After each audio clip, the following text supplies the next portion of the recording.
David, some of our viewers were concerned that I might have ended up as Brooklyn roadkill after my trip to Borough Park last night. How are you today, David? I'm very well, thank you, and I'm glad you didn't. As am I. Now, David, you and I haven't really spoken much about this sort of little known, well, it's widely known, but it's this amorphous internet entity known as QAnon. And we're going to be talking about it today, not to promote it. I'm extremely skeptical of QAnon. But David, you've discovered something that absolutely stunned me, having to do with Cameron Ortis, QAnon, the various social engineers that persistently attack you and I as recently as yesterday, probably even this morning. They've got ongoing lawsuits, all kinds of stuff.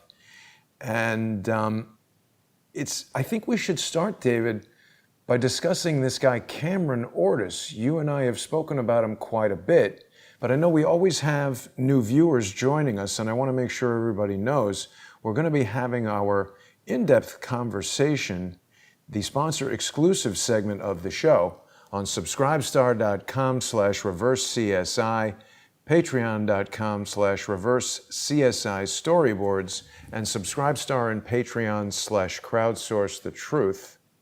David, fill us in again if you could. Let's help everybody recall who this guy Cameron Ortis is and why he's so important to our story here.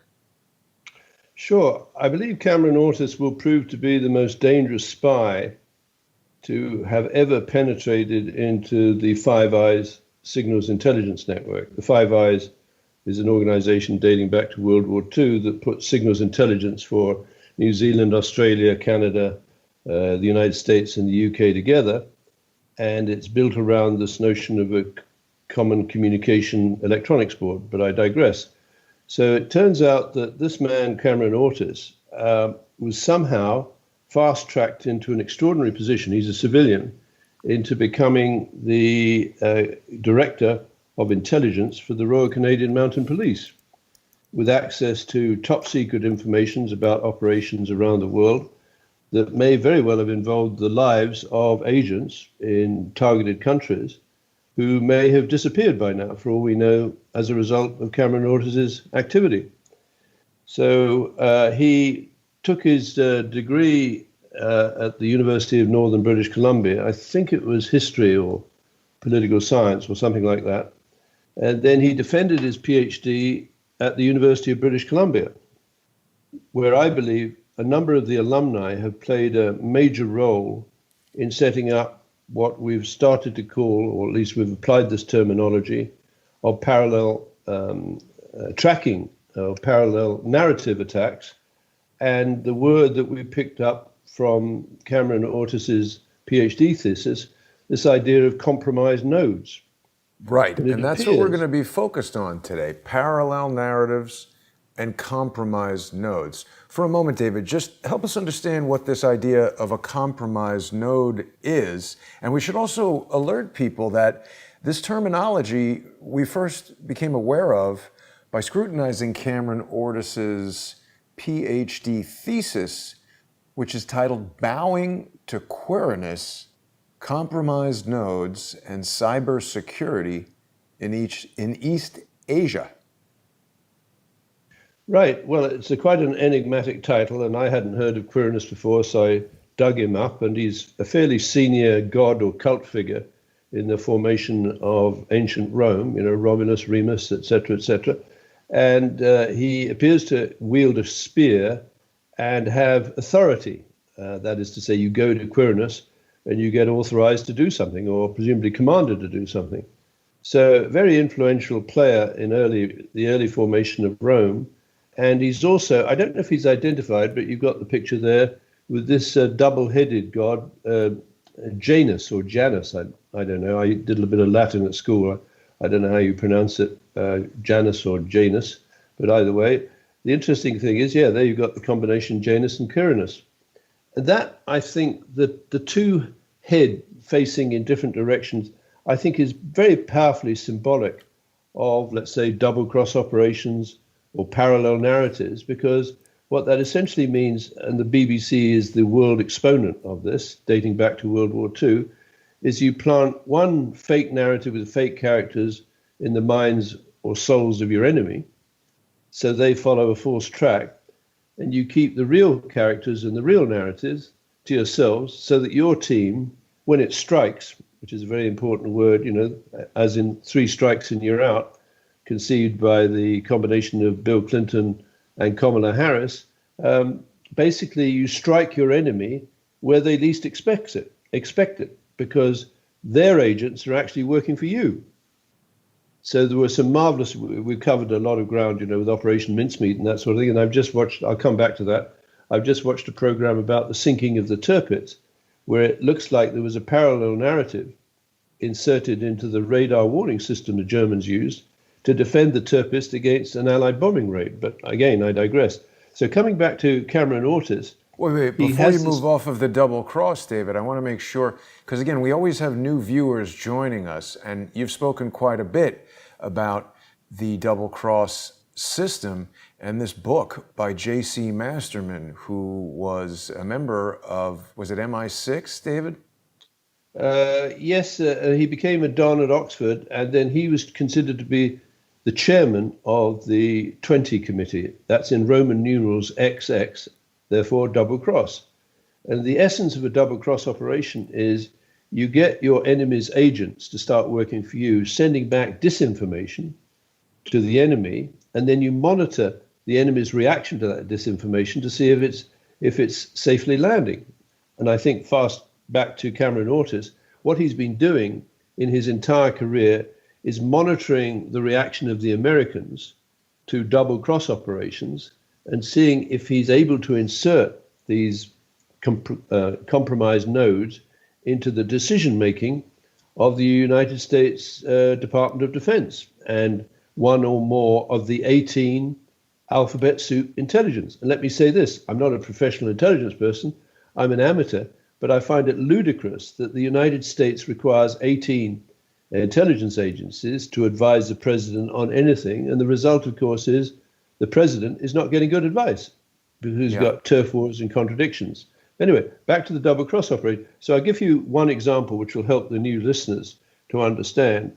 The British wanted, together with the Allies, to attack the underbelly of Europe through Sicily, which was very well defended by a number of German divisions. So they had the bright idea of floating a guy who'd actually committed suicide with rat poison, who was dressed up in a Marine uniform, carrying a valise, right, that indicated that the invasion through the underbelly of Europe would actually be through Greece and not through Sicily.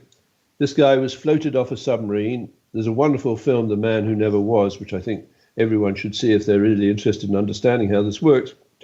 But the guy gets floated ashore on the tide. He's picked up by German or Portuguese agents, and they open up the valise, they steam open the letter, and they find an instruction, I think, from Lord Mountbatten to the Southern Commander, we're going to attack in Greece.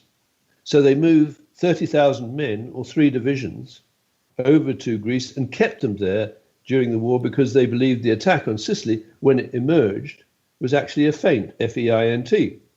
A much bigger operation was Operation Bodyguard with the Normandy landings, where the Germans kept 250,000 men in the Pas-de-Calais, believing that's where the invasion would happen. So there was an enormous saving of life because they invaded, the Allies invaded, where the Germans were not, right? Yeah. And they managed to establish that beachhead. And if you look at the 9/11 attack, right, I think what you can see there is a double cross, multiple parallel tracking, right, of narratives and nodes that have been compromised, such that the Americans were standing down as the attack on the United States was launched out of British Columbia. And that's going to shake a lot of people. Now, before we get to 9/11, though, I want to stay focused for a moment on the double cross. I think most people, even without knowing about J.C. Masterman or the Man Who Never Was, people understand what a double agent is. Somebody who appears to be working for the United States or to be a friend of yours, But then you find out that person was lying to you all along and actually pretending to be a friend so that they could do something to harm you. It's very similar to the Jerome Lemelson patent you've spoken about with this friend or foe tracking system, and they can switch from friend or foe at any moment. This allows them to deceive you. And David, one of the things I want us to focus on today throughout our conversation, both here on YouTube, and we're no longer on Facebook, David, so we're going to be talking about them. We've been eliminated from Facebook just like QAnon has, but we're going to be talking about it more on Subscribestar and Patreon, how this double-crossed system has been used against us. First, in your case, with Field McConnell, Able Danger, all the things that were going on there. And then when you and I met and started doing this show, it really coincided with all of the social engineers that are constantly coming after me, who are now suing me. You know, many of them have been revealed to not be friends, but so much of this activity came out of my initial collaboration with George Webb.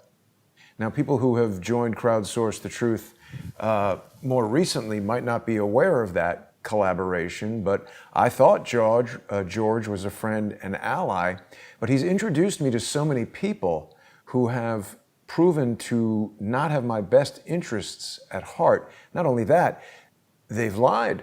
They've done all kinds of things to try to destroy my reputation, destroy my business, make me homeless, and basically try to ruin me. And I want to talk, David, about how the QAnon anonymous operation is inherently ripe for a double cross.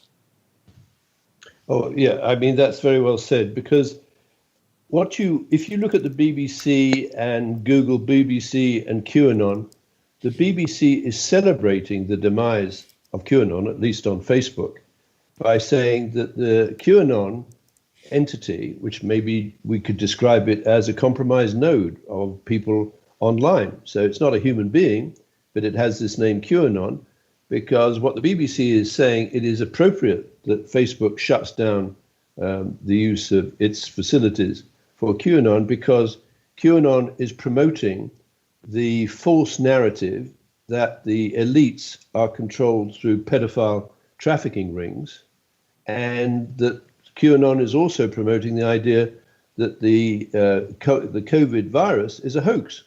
You mean BBC wants people to think those are false ideas, correct? Yeah, yes, absolutely. And of course, the irony of it is the BBC is doing exactly that itself, right? Because, for example, within the BBC, for 40 years, there was a man called Jimmy Savile, who probably was operating one of the most sophisticated global pedophile entrapment and blackmail networks that the world has ever seen. And his counterpart in New York would be Epstein, right? And well, he has, certainly. It turns out, I believe, a counterpart in British Columbia, who's an alumnus of the University of British Columbia, and his name is Christopher Charles Ingvaldson. Right. And there's a classic example of a double agent, potentially, because Christopher Charles Ingvaldson is actually the roommate of the present Prime Minister of Canada, Justin Trudeau. And we have a lot to unpack with him. I don't mean to interrupt, but before we get to Christopher Charles Ingvaldson, I want to help people understand what this idea of a compromised node is, because it took me a little while to get it. A node on a network, David, is any member of the network. So I think people can understand that when they have their computer and they put their computer on a network like the internet, you can take part in certain sub-networks on the internet. For instance, Facebook is a network within the internet, but it's not the entire internet itself. When you are on Facebook, you're essentially a node on that network. And just like I might be friendly with you and Charles Ortel, there's tons of people that you know that I don't know, and tons of people that Charles knows that I don't know. And there's sort of these interconnected, interrelated networks where different nodes can be participating in different capacities on different networks. And when one is compromised, like for instance, if someone approaches Field McConnell and says, hey, we need you to put out this piece of information, if that information is false, and it's being deliberately put out. Whether Field knows it or not, he has become a compromised node because he's now spewing out false information for some purpose that may not be in his best interest. And I think a lot of people are aware that Field was put in jail and is now out on GPS-tracked house arrest. And a lot of people think that Field was arrested by the deep state because he was doing something good. That is incorrect. Field McConnell was arrested because he violated a permanent injunction from the state of Florida by harassing and cyber-stalking a person who appears to be a totally innocent woman without evidence. Now, why would someone want to utilize Field McConnell to do that? Well, I guess you're right. It becomes a compromised node. And let me give you another sort of generic example of compromised nodes. These would be pedophile chat rooms, right? Where you set up a group of people who are interested or can be tricked into downloading child pornography, for example. And it appears that, there's a very high probability, I believe, that if Jeffrey Epstein wasn't doing that, his aide, Ghislaine Maxwell, probably was. Right? And so these are compromised nodes. You go into those nodes at your peril because you are tracked into the nodes.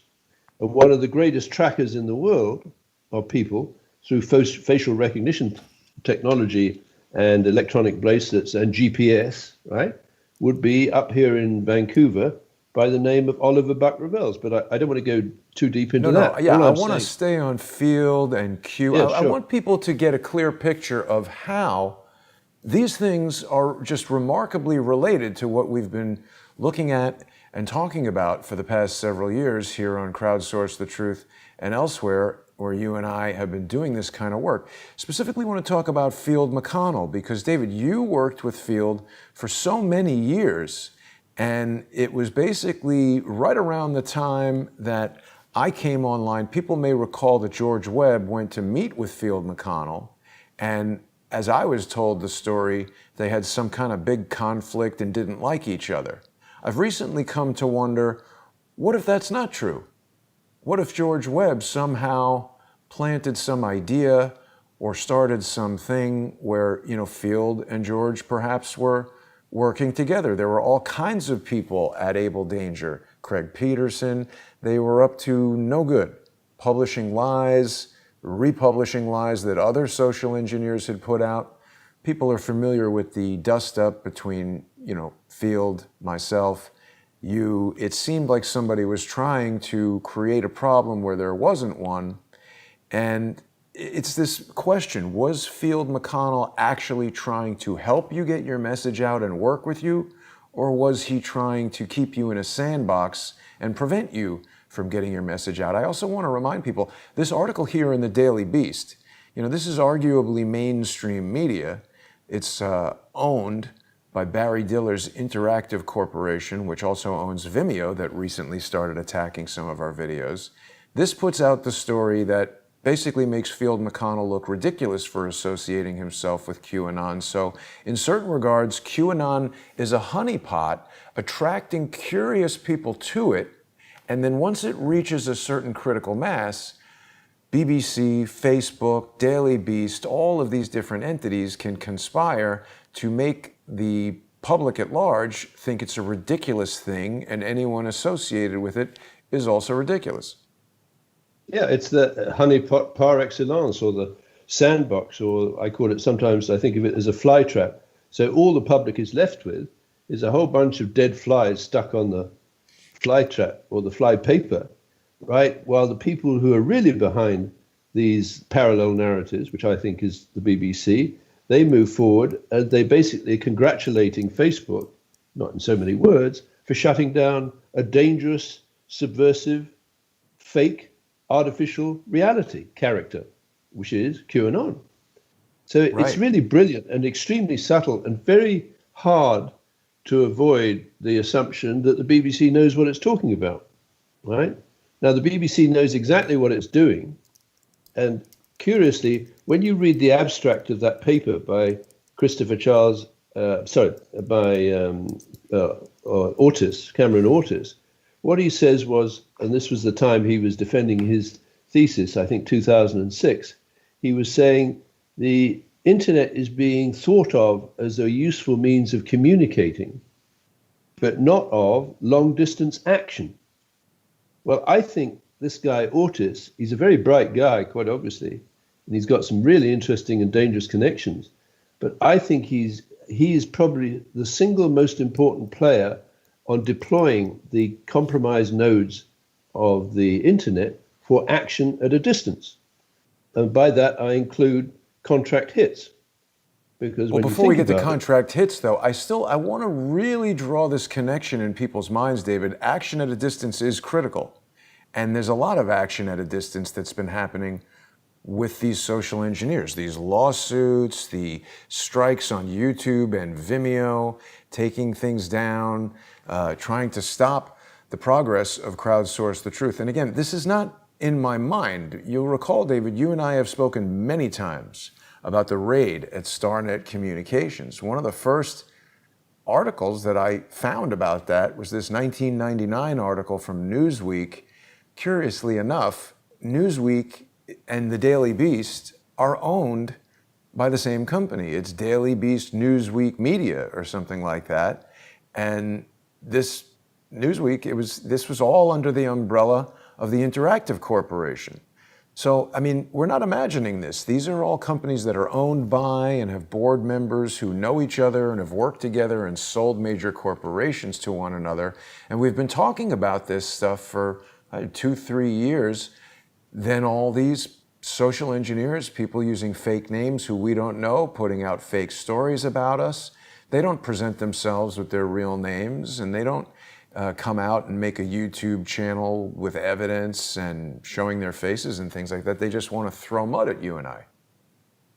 Yeah, so that raid on StarNet is fascinating. Just to remind people, it took place on August the 20th of 1999, and apparently there was a raid by between 100 and 150 law enforcement officers on the offices of StarNet Communications at 425 Carroll Street. That is a huge raid, but the provenance of the different teams, which might include compromised nodes, that did the raid included, allegedly, the CIA, the FBI, the IRS, United States Customs Service, Vancouver Police, RCMP, the high-tech squad from Ottawa. Wait, stop there.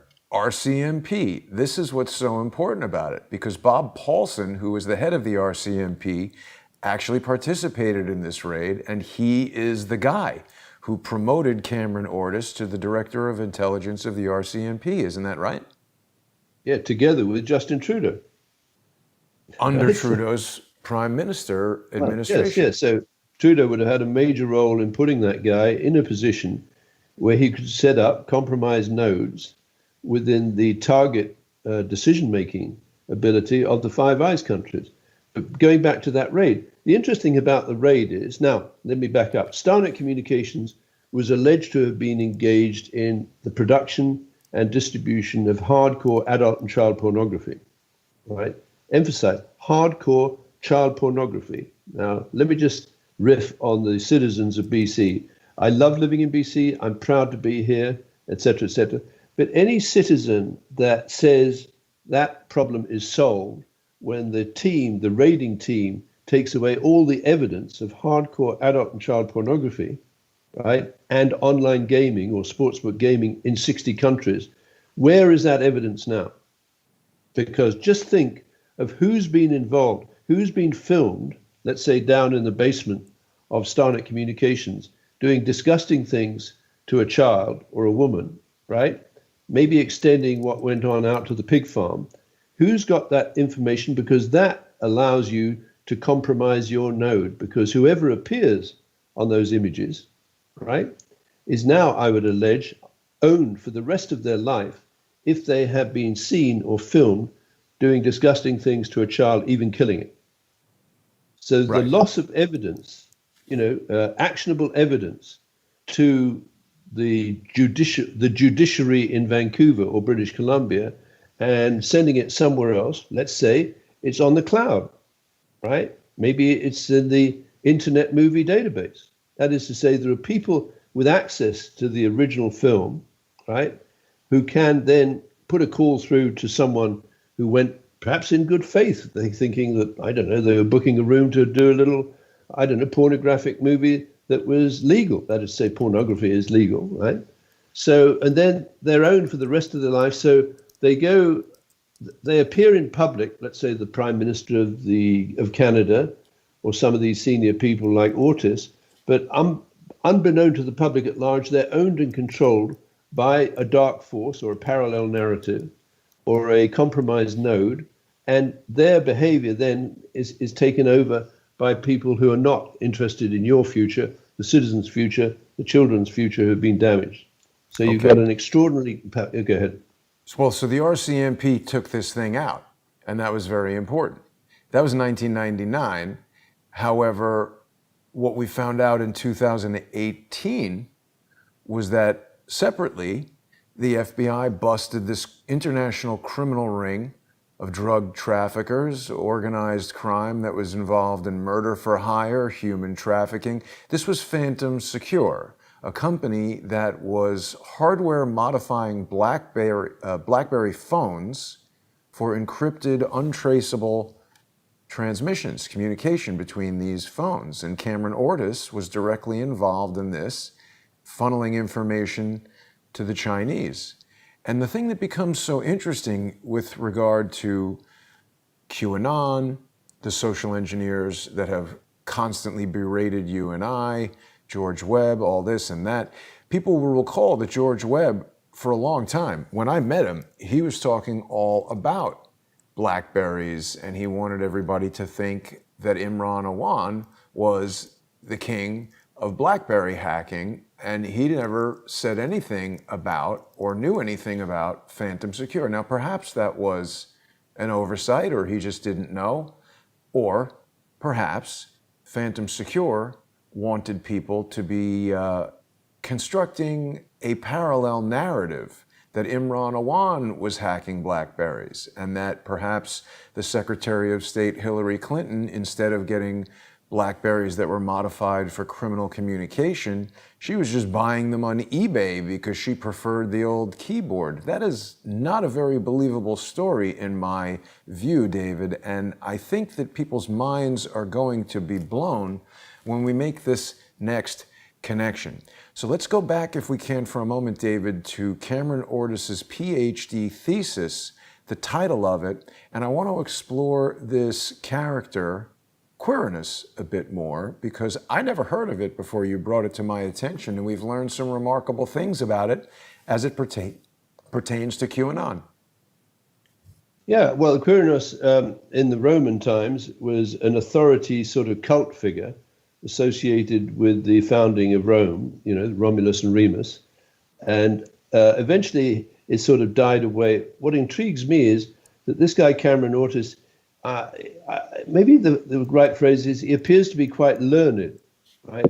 He appears to be interacting, let's say, with the classics department at the University of British Columbia, who've studied Sicily and Rome and so on. And maybe he's found a thread that goes back to Roman times, that this idea of the parallel narrative is as old as the hills. That is to say, you always inject one narrative for your enemies to bite on, and another narrative for your friends to bite on. And the art of war or survival in politics is to get the enemy, in a sense, to self-destruct. Well, you're basically describing disinformation, right? Yes. And deliberately putting out a false narrative. Yeah, and just to mention Alfred Hermida, who's the professor of journalism and director of the School of Journalism at UBC, has a paper or a chapter of a book entitled Data Journalism, Disinformation, and COVID-19.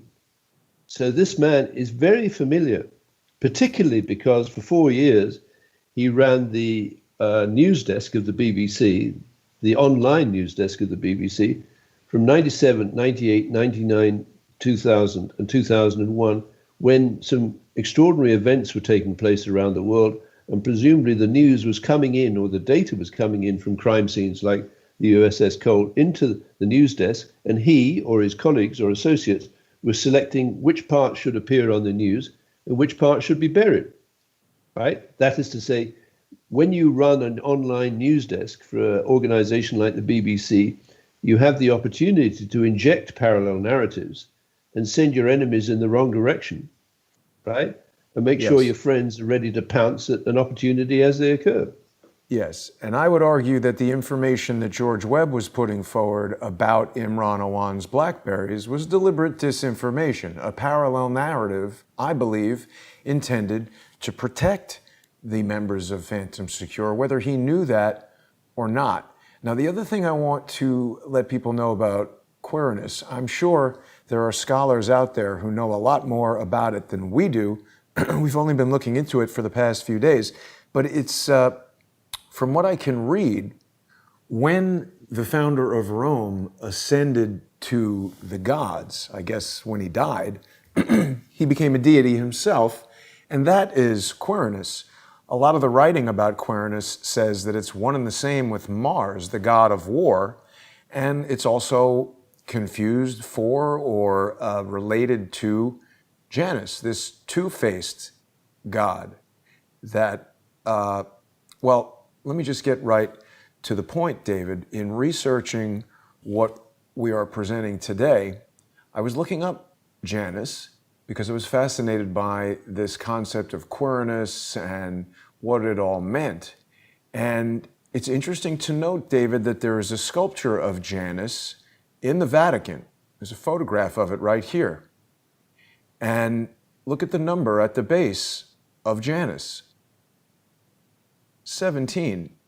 Q is the 17th letter of the alphabet, and the number 17 is the moniker that people have taken to using for QAnon since QAnon has been so heavily banned. This is just a coincidence, but there's also a 33 right here next to it. But this is a sculpture in the Vatican of this god Janus that I don't think people would normally associate with QAnon. But when we consider it in the context of this incredibly detailed PhD thesis written by Cameron Ortis, I think this guy knows something quite substantial about QAnon, and I think there are details and subtleties to it that perhaps he played a role in embedding in there. These seem like steganographic messages placed there for people who will know what they are. What do you think about that, David? Well, I think you're going back to the language used by Ortiz. The compromised node becomes QAnon. And remember that list of patents that I've talked about, the Trump template of patents. We have that business of producing content for social networks using artificial reality messaging. Well, isn't QAnon essentially a vehicle for transmitting artificial reality messages onto the line and pulling in the people who are attracted? You can phrase the message, where you're talking about pedophile tracking by the elites, and you got to pull a whole bunch of people, some of them well-meaning, let's say some naive, because they think they're now joining a group that is going to solve the problem. They don't realize that they're being fed disinformation, basically radicalized, if you will, encouraged to stage riots or demonstrations, etc. And then just when they reach a critical mass that might represent a threat to the people who are injecting the parallel narrative, the BBC orders, keyword, Facebook to shut them down. Right. Right? Now, just so it's a honeypot. Let's just elaborate on that for a second, because in the same exact way that Field McConnell set up Able Danger, where anybody could use the brand on social media, you might recall I initially got into a disagreement with Field because he allowed this very questionable person, Craig Peterson, to use the Able Danger logo and name to create a YouTube channel. So naturally, when people who liked and trusted and watched Able Danger would see this Able Danger logo show up with the name Able Danger, they assumed it was Field McConnell. Field became confused with the name Able Danger to the extent that many people thought that he was Able Danger. But by allowing anybody to use the brand in any way that they wanted, including to publish a totally false article about me on abledanger.org, Able Danger itself became a compromised node because the people looking at it were unable to know if the information was coming from an authentic source or one of these anonymous injected sources. And we've got the same problem with QAnon, right? Yeah, absolutely. And, that's why, just a little aside, why I decided I needed a name that could not be basically exploited or used or manipulated. So I coined this phrase, Captain Hawkins, right? Now, I don't pretend that I'm a naval captain or a captain. And the word captain, of course, as we know, is an acronym that stands for character and parallel tracking using artificial intelligence narratives. Now, I'm sorry if that confuses people, but I find it quite a good way of summarizing the work that I've done perhaps over the last 40 years when I attended that conference at UBC in 1981, which was the International Joint Conference on Artificial Intelligence. So I consider myself an authority on the use and the dangers of using artificial intelligence.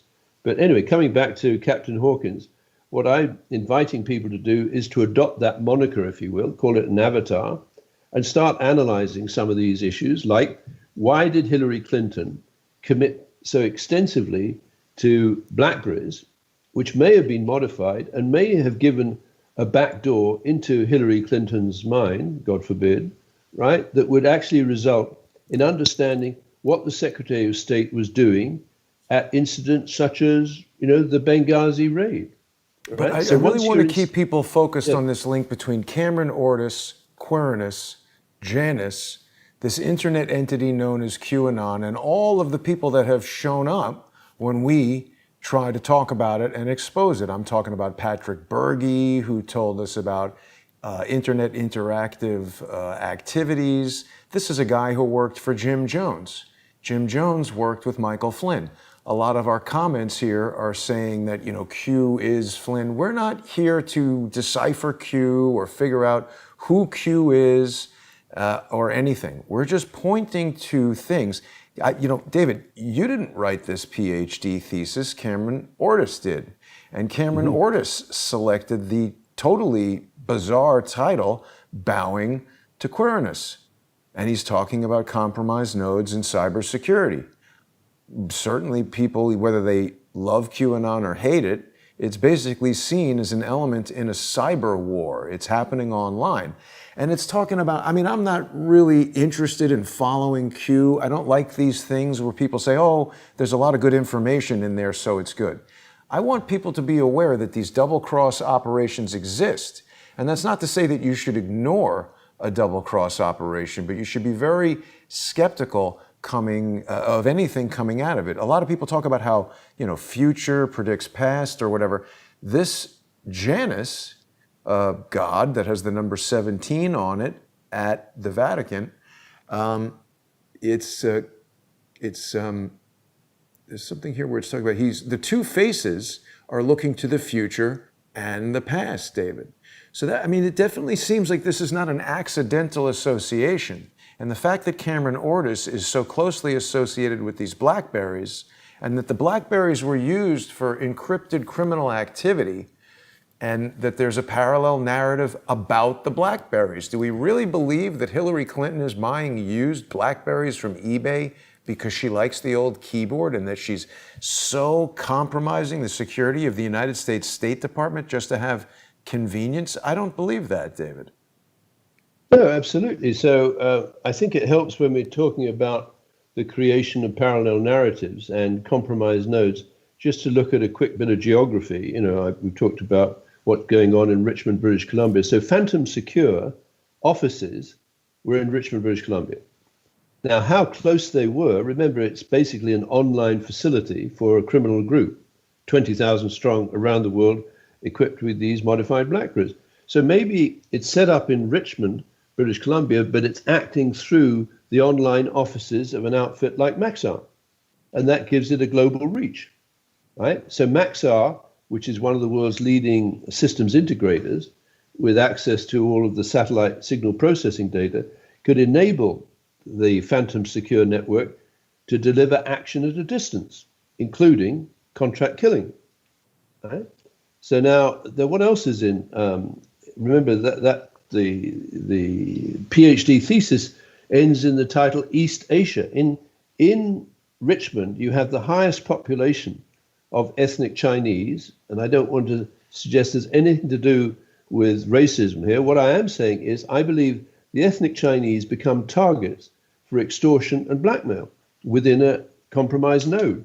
So if justice is not being done in Richmond to the people who are being victimized or threatened to keep their mouths shut about these kind of operations, then basically you've got a compromised node that is Richmond wide, right across. Then you have the airport. Basically, I would say this is a haven for someone like Cameron Ortis to set up compromised nodes, link them through the internet so they can engage in action at a distance through a criminal group. Phantom Secure, over to you. Yeah. And this action at a distance, it takes on many different meanings. There's been a lot of reports coming up now, David, saying that Canada has been, or I should say China has been amassing troops in Canada. There was even a story earlier today, I think I shared it with you, that there's some island, what is it called? Salt Island? Salt Spring Island? Or? Salt Spring Island.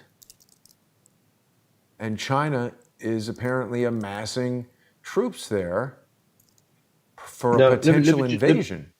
Let me just pick up on that theory. So I think we can safely assume that that is fake news. But think what it does. It gives the opportunity to the Chinese to say, this is nonsense, right? So you can insert the theory that the China is amassing troops. But I think, through Maxar, you've got satellite imagery almost 24 hours, 7 days a week of areas where troops might amass. So assuming that the intelligence services of the Canada aren't completely asleep at the wheel, they would pick that up. So I would suggest or invite you to consider that is probably fake news that has been injected by people who specialize in injecting fake news. Right? Are you saying it's fake news because the intelligence service would know about it? But we're talking about Cameron Ortis, who is working for the Chinese. But every time you make an accusation that the Chinese can usefully deny and realistically deny, then you give credit to the people, the apologists for the Chinese communists, right? Because they can say there are people in the United States and Canada who are conspiracy theorists, and they're claiming that we're about to invade Canada, which is garbage.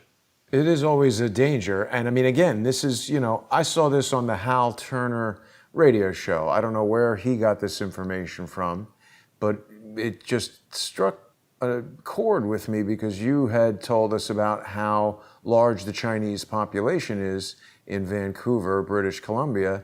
And we have a firsthand video from a guy who is there on Salt Island and saw these Chinese military members training, apparently.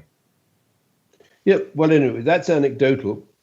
But if I was going to invade the United States, I wouldn't get a few thousand troops massed in, an island off the coast of British Columbia to attack. There's a far better way and far more effective way of attacking the United States, which is what they've developed with Cameron Ortis. That is to say, the use of fake narratives, the spreading of rumors about, can we come to the pandemic? Because I think that's an important story, parallel narrative. So let's take the clock back to 2018. The BBC has or prepares a documentary called Contagion! It's hosted by a Dr. Hannah Fry, right, who in her role as patient zero trots into Hazelmere, which is a little town in southern England, carrying an app. They call it the Pandemic Act, developed by or for the BBC, where there's a digital virus on the app. And as you approach or get close to a volunteer who's carrying the same app, then the GPS technology and artificial intelligence algorithms, they say, okay, you've been 1 minute within 6 feet of another volunteer. So we're going to deem, very important word, right? Deem that the infection has been transferred to your app. And when I first saw that, I thought that's kind of cute and compelling. But there is absolutely nothing between a digital app that's jumping from one mobile to another and a real virus that's jumping, whatever the mechanism is, and I keep coming back to a vector analysis, that's jumping from one human being to another. So what the BBC has done is taken what I believe are phony or fake algorithms that describe digital infections from one app to another, and they're downloading the data that is generated by the algorithms into their daily body count, if you will. And if you can just flick to the daily body count, if you just look at BBC spreading of the virus, we'll see, basically, I remember that phrase from my early days in engineering, there are lies, damned lies, and statistics. And we'll point out one particular animated bar chart, the one that we go to, right, that just shows the extraordinary clue of the dog that didn't bark. Yeah, so just keep going down, right? And then there's a timeline along the horizontal axis of this, all right? And what happens at the beginning of the year, January, you get China as the hotspot for the initial infection, just there, just hold it there, right? So you see along that little arrow along the bottom, it's moving along the timeline. Now, this presentation, every day, the BBC puts this out. And look, this is coming from the Johns Hopkins University and the BBC. So where in the world did the BBC get the authority to generate this kind of data, which when you think about it from a geostrategic point of view, is extremely dangerous if it's misused or inaccurate? Because what it succeeded in doing is help the Chinese get a clean bill of health now, because you'll see that China drops off the bar chart, ultimate dog that didn't bark. And now the number one offender in the world is the United States. Yeah.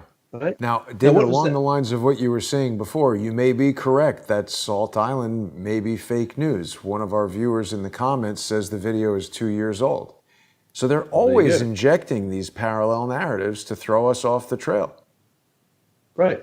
So now, what the BBC has done, I think brilliantly, you got to hand it to them. They know they're producing fake data relating to the spread of COVID. What they've done is they've accused Qanon, or celebrated the shutdown of Qanon, on the basis it is spreading or underestimating the infections due to COVID. And that's a classic example, I don't know particularly that the socialists do. They always accuse you of doing what they're doing. Right. So the BBC well, certainly is the social engineers do that, David. Yes. Well, social is a key word in socialist or socialism, right? Social networking is ultimately where you defer your responsibility as a human. I love the phrase by Blaise Pascal, the 16th century French mathematician. He said, we have a moral obligation to think hard. And I would say everyone listening to the show, every alumnus of UBC or Moscow State University or the Beijing University has a moral obligation to think hard. Whether you start with an IQ of 60 or 180, it's immaterial. When people are telling you something is true, think hard and think very carefully about what benefit they might have if they tell you a lie, if you accept the lie and act accordingly. Right? So again, looking at that dynamic, to me, what's amazing about this comes out every day, and these are lies, damned lies, and statistics, because if people believe that China has now cleared up and it doesn't even appear on the chart as far as coronavirus, I've got some, is it real estate in Florida? So over to you. Well, they normally say they've got a bridge in Brooklyn to sell to you. And the thing that's also extremely interesting about this, David, I went to Brooklyn last night to investigate what Mayor de Blasio had said was a new outbreak, a new hotspot in Borough Park, Brooklyn. And I had been over there before to Maimonides Hospital. I went there last night. It was a very long bike ride, but I had the opportunity to speak to two members of the Hasidic Jewish community there. And basically what we're being told by the mayor is that neighborhoods that have an infection rate over 3% are going to be shut down. And this was interesting because I'm trying to find the spot where I speak to these two gentlemen on the street. They told me that the issue was they tested a very small number of people in this neighborhood. Now, I don't know if what they said was correct or incorrect, but it raises a really interesting point about how this type of information could be manipulated. What these two guys said to me was that in their neighborhood, something like 100 people had been tested and 3 people were found to have it, which resulted in this 3% infection rate that allowed the mayor to, present some information that seemed compelling and interesting to close down local businesses, to chain up the parks so little kids couldn't play, and to disrupt the celebration of some Jewish holidays that are going on. These guys said that there were other neighborhoods where many more people had the disease, but because thousands had been tested, the percentage did not reach 3%. So in other words, we test only 100 and 3 people have it, that's 3%. If we go test 10,000 and 2,000 people have it, that's a lot of people with it, but it's a lower percentage. We don't actually know how these statistics correlate to how many people will get sick and die, or how closing down these neighborhoods will protect anybody. They're just throwing around numbers. And that's where I believe it's absolutely vital to break into this racket, that's what I described with data, and establish a ground truthing ability. And what's, I think, almost miraculous is that you and I are developing that technique on the fly. I mean, we get this evidence, we can put it in front of an audience. We can't do the in-depth technical analysis that I was doing with Brit Oil in Glasgow with the system I developed for ground truthing, oil field interpretation. But the only way out of this is to teach people how to ground truth news in near real time. Now, the BBC... Well, that's what I was doing there, ground truthing in Brooklyn to see what was going on. And that's what you were doing when you were walking around to see if the demand for ventilators had outstripped supply. And you visited the hospital, there was no problem. David, right? That's the very same hospital that I went to last night, Maimonides Hospital. That is the same hospital where Cameron Kyle Seidel practices. And this is a guy who I spoke to early on who had raised the alarm about ventilator protocols, which seemed like very good and helpful information, but there were a number of things about this guy that I found quite curious. First of all, it's strange to me that in the middle of a pandemic, a doctor would have time to make these social media videos. It's also strange that he behaves in a way that most other doctors would not, speaking out on his own when he's employed by a hospital. There's a lot of legal and professional, consequences to a doctor saying things that could go against hospital policy. I'm not saying that it proves anything. I'm just saying, in my experience, most doctors don't want to go out on a limb like this because of a variety of different reasons. It was also revealed that Cameron Kyle Seidel had a very close relationship with Dr. Colleen Smith, who was part of that New York Times multimedia presentation that came about right at the start of this pandemic and informed the world that Elmhurst Hospital in Queens was the epicenter of this epidemic, where they allow patients to wear sneakers in the middle of the ICU, something every single doctor I've spoken to has said is absolutely absurd. There's a lot of reasons that I question this video, and Dr. Smith is a medical simulation expert. When I asked Cameron Kyle Seidel if he had ever been involved in a medical simulation with Dr. Colleen Smith, he freaked out. She's calling for ventilators in this video, and that's been so much of a part of the conversation throughout this pandemic.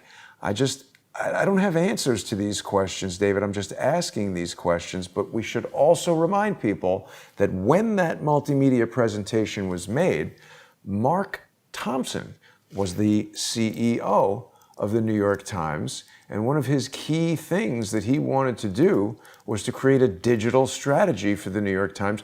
Mark Thompson was the former Director General of the BBC. What do you think about all these interrelations, David? So Mark Thompson was tasked, and he totally failed, with investigating the pedophile ring apparently operated by Jimmy Savile for decades within the BBC. Where no justice has been done, I believe probably Jill Dando, the Crime Watch presenter who wanted to blow the whistle, she got a bullet in the back of her head. But let me come back to your mayor, the mayor of New York City, Bill de Blasio. Remember, Bill de Blasio is making these kind of lockdown orders. He's the son of Marie de Blasio, yes, who worked at the Office of War Information under Elmer Davis. And Elmer Davis has said the way to propagandize people is to inject the propaganda through the entertainment media so the public doesn't even realize it's being propagandized.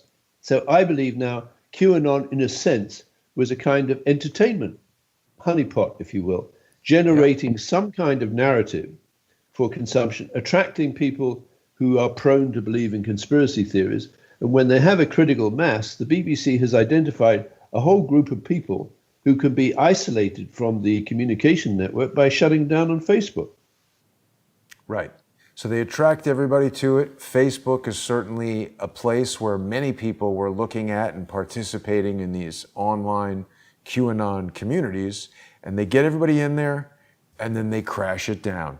That's basically the standard technique. We know that Hillary Clinton wanted to do that with Donald Trump, this so-called Pied Piper technique, get everybody following that, and then make that Pied Piper figure look stupid or discredited, and then everybody in that sandbox looks stupid and discredited. Now, David, this hour has really flown by. We're going to continue our conversation in just under 5 minutes, actually, under 2 minutes, on subscribestar.com/reversecsi, patreon.com/reversecsi, and subscribestar.com or patreon.com/crowdsourcethetruth. It's so important that we have your support and sponsorship. This type of research is not being presented on the BBC, certainly not on Facebook, and corporate sponsors that bring you that kind of news have so much say in what gets published and what gets buried. What we've endeavored to do here is create a direct-to-viewer sponsorship program where you can be assured that no corporate sponsor is coming in here and telling David or I what to say. So we'll be carrying on in just about a minute. We got to end it here, David. I'll see you over there.